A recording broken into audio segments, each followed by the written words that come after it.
Thiruvananthapuram medical കോളേജിൽ ചികിത്സ കിട്ടാതെ രോഗി മരിച്ച സംഭവത്തിൽ ആരോഗ്യവകുപ്പിനെ രൂക്ഷമായി വിമർശിച്ച് ഡോക്ടർ ഹാരിസ് ചിറക്കൽ. വേണുവിന്റെ മരണം നിർഭാഗ്യകരമാണ്. ഉപകരണങ്ങൾ കൊണ്ടുവന്നാൽ മാത്രം പോരാ, അടിസ്ഥാന സൗകര്യങ്ങളും ഒരുക്കണം. മെഡിക്കൽ കൗൺസിലിന്റെ പരിശോധനയ്ക്കായി ഡോക്ടർമാരെ താൽക്കാലികമായി മാറ്റുന്നത് ഒഴിവാക്കണമെന്നും ഡോക്ടർ ഹാരിസ് ചിറക്കൽ ആവശ്യപ്പെട്ടു.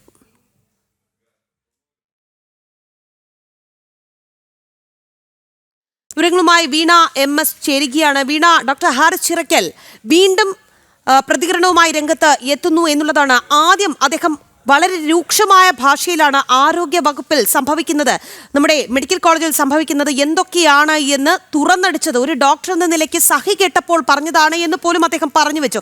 പക്ഷേ ആ സ്ഥിതിക്കൊന്നും ഇതുവരെയും മാറ്റം വന്നിട്ടില്ല എന്നുള്ളതാണ്. നമുക്ക് മുന്നിൽ ഒരു കുടുംബമുണ്ട്, ആ രോഗിയുടെ കുടുംബം.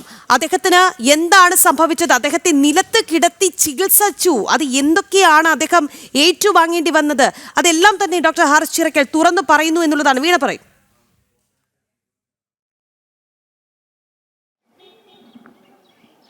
തീർച്ചയായും രാഖി, തിരുവനന്തപുരം മെഡിക്കൽ കോളേജ് ആശുപത്രിയിലെ ദുരിതാവസ്ഥ ഇതിനു മുമ്പും തന്നെ, അതായത് ശസ്ത്രക്രിയ ഉപകരണങ്ങൾ ക്ഷാമ വിഷയത്തിലടക്കം രൂക്ഷമായ വിമർശനം നടത്തുകയും സർക്കാരിനെതിരെ ഒറ്റയാൾ പോരാട്ടം നടത്തിയ ഡോക്ടറാണ് ഡോക്ടർ ഹാരിസ് ചിറക്കൽ. ഇപ്പോഴിത് അതിന് പിന്നാലെ അദ്ദേഹത്തെ ഒറ്റപ്പെടുത്തി, അതിനെ തുടർന്ന് അദ്ദേഹത്തെ ഒറ്റപ്പെടുത്തുന്ന സംഭവങ്ങളുണ്ടായിരുന്നു, അദ്ദേഹത്തെ പ്രതിക്കൂട്ടിൽ നിർത്തുന്ന സംഭവങ്ങളുണ്ടായിരുന്നു. അതിന് പിന്നാലെയാണ് ഇപ്പോൾ കഴിഞ്ഞ ദിവസത്തിലാണ് ഈ ഹൃദ്രോഗ രോഗി മെഡിക്കൽ കോളേജ് ആശുപത്രിയിൽ ചികിത്സ തേടിയെത്തുകയും ചികിത്സയിലിരിക്കെ മരിക്കുകയും ചെയ്തത്.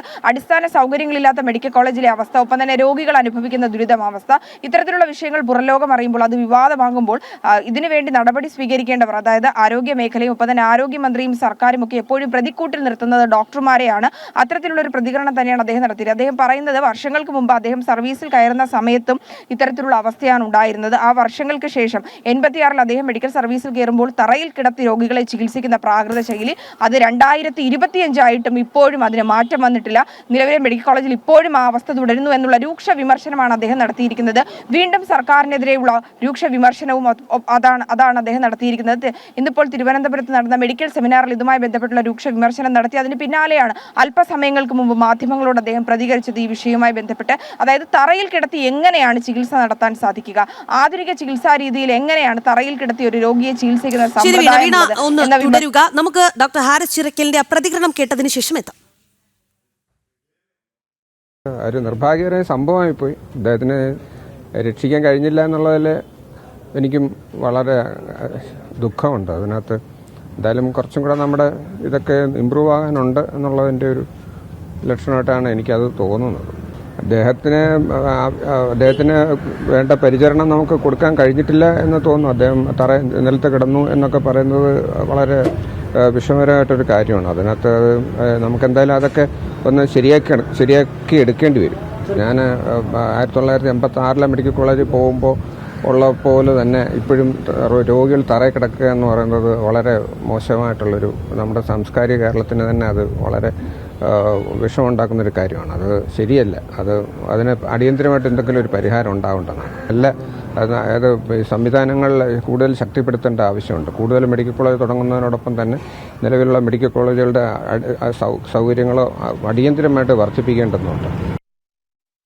വീണിലേക്ക് പോവുകയാണ്. വീണ, 1986-ലെ അവസ്ഥ എന്തായിരുന്നു അത് തന്നെയാണ് ഈ 2025-ലും തുടർന്നു പോകുന്നത് എന്നുള്ളതാണ് അദ്ദേഹം ചൂണ്ടിക്കാട്ടുന്നത്. ഒപ്പം തന്നെ ആ മനുഷ്യന്റെ മരണത്തിന് ഉത്തരവാദി നമ്മുടെ ആരോഗ്യ സംവിധാനത്തിന്റെ വീഴ്ചയാണ് എന്ന് അദ്ദേഹം പറഞ്ഞു വയ്ക്കുന്നുമുണ്ട് എന്നുള്ളതാണ്. വളരെ രൂക്ഷമായ ഭാഷയിലുള്ള ഒരു പ്രതികരണമാണ്. വീണ, ഇത് എങ്ങനെ നമുക്ക് മാറ്റിക്കൊണ്ടുവരാൻ സാധിക്കുമെന്നുള്ളതാണ്. ഇന്ന് എന്തെങ്കിലും പറഞ്ഞു പോയി കഴിഞ്ഞാൽ നമ്മുടെ ആരോഗ്യമന്ത്രി രംഗത്ത് എത്തും, ഈ ഡോക്ടർക്കെതിരെ നടപടി ഉണ്ടാകും. അത് തന്നെയായിരിക്കും വീണ്ടും ഉണ്ടാവുക എന്നുള്ളതാണ്.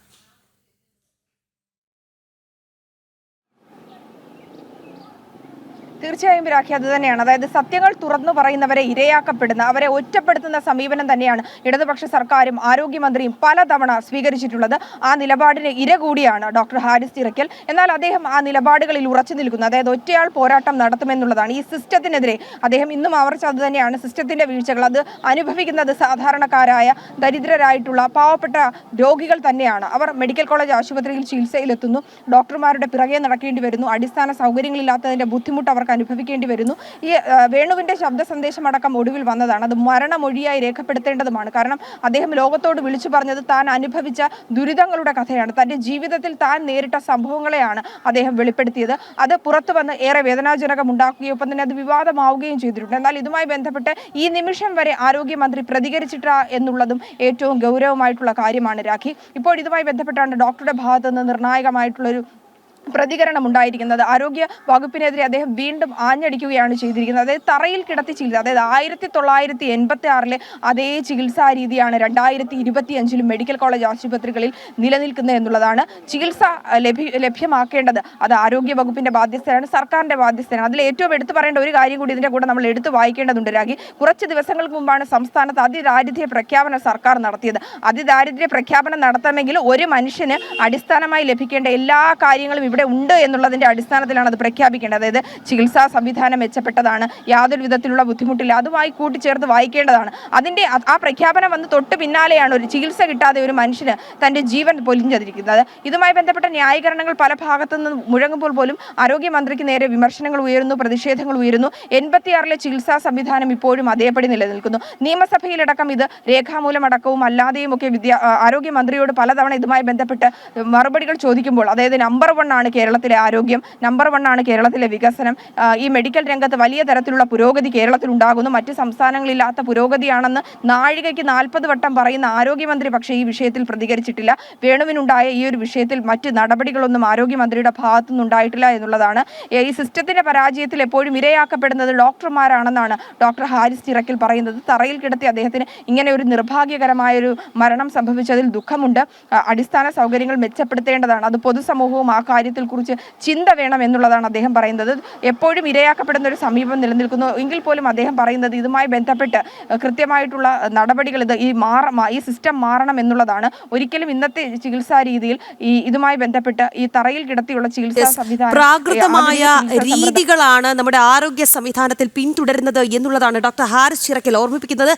അതോടൊപ്പം തന്നെ അദ്ദേഹം ഒരു കാര്യം കൂടി പറയുന്നുണ്ട്. നാട് നീളെ മെഡിക്കൽ കോളേജുകൾ ഉണ്ടായിട്ട് കാര്യമില്ല, സൗകര്യം വേണം, സൗകര്യങ്ങൾ ഒരുക്കണം. സാധാരണക്കാർ എത്തുന്ന ആശുപത്രിയാണ്. അദ്ദേഹം ഒരിക്കൽ കൂടി അക്കാര്യം ഓർമ്മിപ്പിക്കുന്നു എന്നുള്ളതാണ്. എന്തായാലും ഈ വിഷയത്തിൽ ഇനി നമ്മുടെ ആരോഗ്യമന്ത്രി എന്ത് നിലപാട് സ്വീകരിക്കും, അദ്ദേഹത്തിനെതിരെ എന്തൊക്കെ സംഭവിക്കും എന്നുള്ളത് കണ്ടു തന്നെ അറിയേണ്ടി വരും. വീണ MS ആണ് തിരുവനന്തപുരത്ത് നിന്ന് വാർത്തയുടെ വിശദാംശങ്ങൾ നൽകിയത്.